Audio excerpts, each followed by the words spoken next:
Thank you. St. Johnsbury residents are gathering right now here at the water filtration facility to get a tour of the updates needed.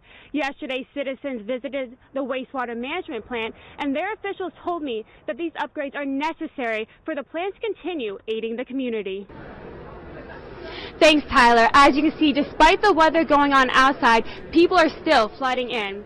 No one here has been able to tell us exactly how long this event has been going on for, but what everyone says is that year after year, people always come to show support for the community. It was here on Hospital Drive, just up this hill, where Rory found a car struggling on ice. It was at this time that he jumped into action. She was very outgoing, very energetic person, got along with everybody, included everybody. She had this amazing smile that just brought everybody together and just made everybody happy. So she never asked questions that she didn't care to hear the answer to. She was always, even if she asked you like, how are you, she genuinely wanted to know like how you were and how you were doing and what was your day like and things like that. And she just genuinely cared about the people she worked with and the people who she interacted with. Teacher, student, athlete, coworker, mother, and friend. These are just some of the ways people remember the 33-year-old former St. Johnsbury Academy teacher, Melissa Jenkins, who was murdered 4 years ago today by Alan and Patricia Prue. Well, first you hear it, and then you're shocked, and then everyone around you is shocked, so you don't really know what to say to each other, and then you just end up hugging, and that's kind of the person that Melissa would be when someone goes through something so traumatic like that. All she would do is treat it with love, and that's exactly what our community did. Jenkins' death stunned the small community, which is doing everything to keep her memory alive. we decided to do a pink day because that was our favorite color, and everyone wears pink. If you have pink, some people don't have pink. So we don't sell ribbons, we just give them out to anybody who wants one. We do accept donations for her scholarship in the memory of her. That's given out to a senior or two seniors that best exemplifies what she stood for.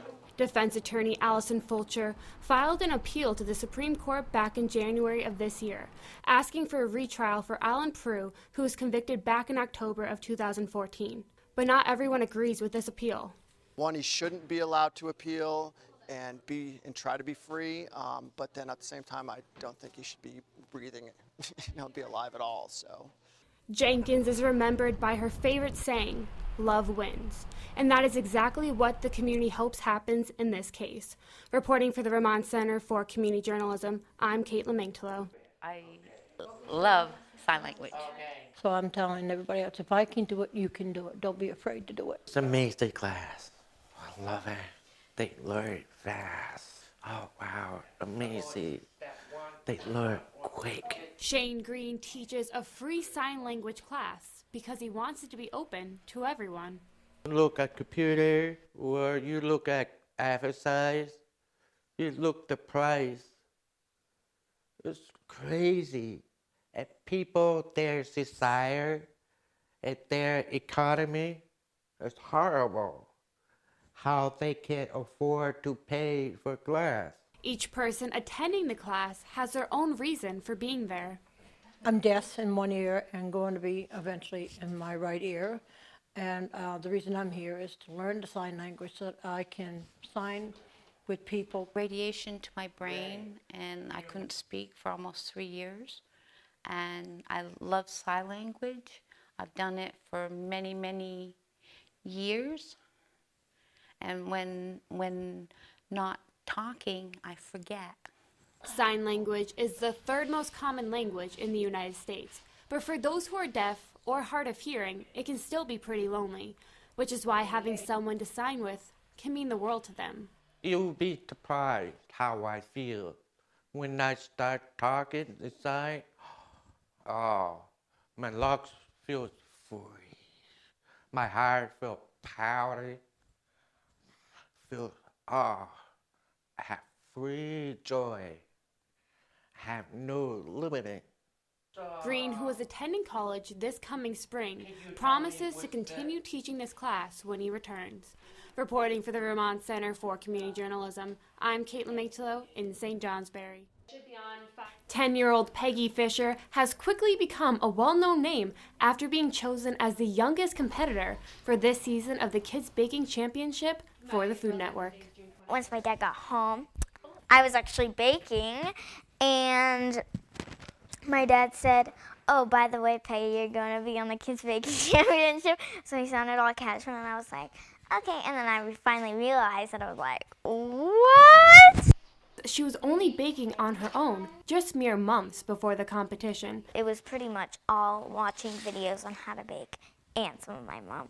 But I feel like it's kind of cool because I never knew that I would kind of make it onto a competition like this, and I only do baking for a hobby. So it was really cool. The filming, which took place in Los Angeles back in July, only took about 3 weeks to film, which means she's had a lot of time to get used to her newly found fame. But that doesn't mean it's gone to her head.